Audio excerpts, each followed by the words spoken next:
सबसे पहले हम वर्डपैड स्टार्ट करते हैं। विंडो प्लस आर किया, वर्डपैड टाइप किया।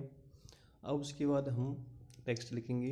हमने लिख दिया यहाँ पे computer is an electronic device, ये हमारा टेक्स्ट है। अब उसके बाद हम क्या करेंगे, हमने इसको पहले सिलेक्ट कर दिया है और सिलेक्ट करने के बाद हम क्या करेंगे, कॉपी पेस्ट करेंगे। तो ये हमने टेक्स्ट लिख लिया है। फिर उसके बाद हमने इसको सिलेक्ट किया है। फिर इसके बाद हम कॉपी के ऑप्शन पे गए, होम मेन्यू पे जाके कॉपी पे क्लिक किया, या फिर हम कंट्रोल+C से भी कर सकते हैं, या फिर उसके बाद हम कंट्रोल+V कर देंगे पेस्ट के लिए, और यहाँ पे ऑप्शन के द्वारा भी कर सकते हैं। ये हमने सबसे पहले टेक्स्ट को सिलेक्ट किया, फिर कॉपी किया, फिर उसके बाद हमने इसको पेस्ट करते हुए चले गए। अब उसके जो हमने टेक्स्ट लिया है उस टेक्स्ट को हम इसको सिलेक्ट करके कट कर देंगे हम, और अब उसके बाद हम जो हमारा फ़ॉन्ट है उसको हम सिलेक्ट कर देंगे। सिलेक्ट करने के बाद हम फ़ॉन्ट को चेंज करेंगे। हम देखो जो हमने फ़ॉन्ट चेंज कर दें। फिर उसके बाद हम क्या करेंगे, तो सबसे पहले हमने जो टेक्स्ट लिया है, टेक्स्ट को हम इसके साइज को बढ़ाएंगे हम इसको। अब उसके बाद इसके बगल में हमारे पास एक ग्रुप फ़ॉन्ट और सिंगल फ़ॉन्ट होता है। ग्रुप फ़ॉन्ट पे जैसे कि हम क्लिक करेंगे इसकी साइज़ बढ़ती हुई चली जाएगी, और जब हम सिंगल फ़ॉन्ट पे करेंगे ये छोटी हुई चली जाएगी। अब उसके बाद हम एक टेक्स्ट को लेंगे, कंप्यूटर को ले लिया हमने टेक्स्ट को, फिर उसके बाद हम इसको बोल्ड करेंगे, इटैलिक करेंगे, फिर उसके बाद अंडरलाइन करेंगे। अब उसके बाद जो हमारे अब उसकी हम फॉर्मेटिंग करेंगे। सबसे पहले हम कलर पे गए, कलर पे जाके हम इसमें बैकग्राउंड कलर कर देंगे, और फिर उसके बाद हम इसमें फ़ॉन्ट कलर कर देंगे। अब उसके बाद इसमें हमारा सबस्क्रिप्ट और सुपरस्क्रिप्ट के लिए हम अलग से वीडियो बनाएंगे इसके लिए, क्योंकि वो फॉर्मूले में यूज होता है। अब उसके बाद हम टेक्स्ट को सिलेक्ट करके हम इसके इंडेंट पे जाएंगे, हम लेफ्ट इंडेंट और राइट इंडेंट। फिर उसके बाद हम इसमें लेफ्ट राइट सेंटर, इसमें हमारे ऑप्शन होते हैं, ठीक है। अब उसके बाद हमारे बुलेट्स होते हैं, जैसे कि फॉर एग्जांपल यदि हम कोई कंटेंट लेना चाहते हैं, हम इसमें बुलेट्स लगाना चाहते हैं, बुलेट्स भी लगा सकते हैं। अब उसके बाद हमारी जो लाइनिंग होती है इसकी स्पेसिंग के लिए होता है, आप कितनी लाइनिंग की स्पेसिंग करना चाहते हो। अब उसके बाद होता है हमारा इमेजेस। यदि आप इसमें से कुछ इमेजेस लेके आना चाहते हो, आप इसमें इमेजेस सॉरी ये ऑप्शन रह गया था इंडेंट का, ये हमारा इंडेंट रह गया। इंडेंट का मतलब क्या होता है कि आप कौन से टिप पे जाना चाहते हो आप।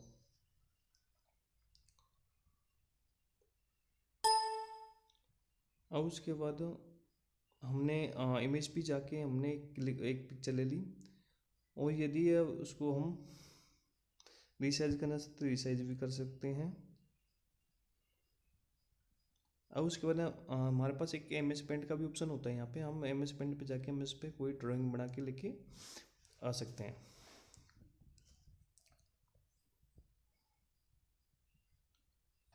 हमने इसमें कलर चेंज करते हैं क्या क्या, हम वर्डपैड के द्वारा ही इसमें हमारा एक ऑप्शन होता है पेंट ड्राइंग का, उस पर हम वहाँ पे जाके हम इस पर एक विजेट बना लाएँ।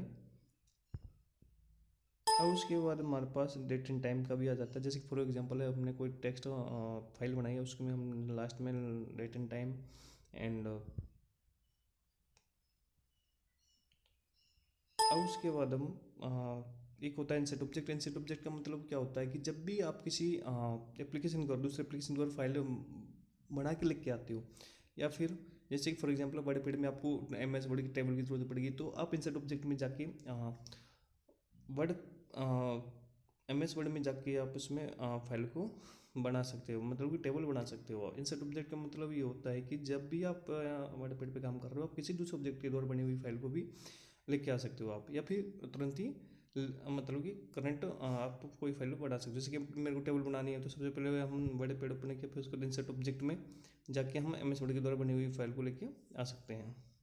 जो टेबल का जो सबसे ज़्यादा यूज किया जाता है वो हमारे MS वर्ड में यूज किया जाता है, लेकिन इसमें हमारे वर्डपैड में एक ऑप्शन दे रखा है इंसर्ट ऑब्जेक्ट का। आप किसी भी एप्लीकेशन द्वारा इसमें कोई भी फाइल बढ़ा सकते हो आप। अब उसके बाद इसमें होता है फाइंड। फाइंड का मतलब क्या होता है, जो आपने टेक्स्ट लिखा है इसमें से किसी फॉन्ट को फाइंड करना है। फिर उसके बाद अब उसको देखना चाहते हो कि जी हमारा फॉन्ट है कौन कौन सी जगह पर है। फिर उसके बाद होता है रिप्लेस का। रिप्लेस का मतलब क्या होता है कि उस शब्द को दूसरे शब्दों में रिप्लेस करना। यदि आप किसी एक को करोगे तो रिप्लेस कर दोगे, यदि आप चाहते हो कि जिस टेक्स्ट में हमारे जहाँ जहाँ पर ये शब्द है उसको हमें रिप्लेस करना है, तो आप इसको रिप्लेस ऑल कर दोगे सब में। अब उसके बाद हम व्यू मेन्यू पे गए, जूम इन जूम आउट, फिर उसके बाद 100% होता है इसमें, जैसे कि एक्चुअली होता है वो। फिर उसके बाद इसमें आपके रूलर्स आएंगे, फिर उसके बाद आप हाइड करना चाहते हो या फिर शो करना चाहते हो। फिर उसके बाद हमारी विंडो की साइज आएगी, रेप टू रूलर, ठीक है, इस प्रकार से है। अब एक और मेजरमेंट्स आ गए, तो ये सारी चीज़ होती हैं। अब फिर उसके बाद हमारा आता है हमारे न्यू। न्यू का मतलब क्या होता है, जब भी आप कोई फाइल लेके आते हो, ठीक है, नया पेज लेना चाहते हो, कंट्रोल+N कर दोगे आप, या फिर न्यू कर दोगे आप। अब उसके बाद सबसे पहले हमने क्या किया, जो हमने फाइल बनाई थी उसको हमने सेव कर दिया है वहाँ पे। कंट्रोल+S के द्वारा भी सेव कर सकते हो आप, या फिर ऑप्शन में जाके सेव पे क्लिक करके सेव कर सकते हो। अब उसके बाद नया पेज लेंगे हम।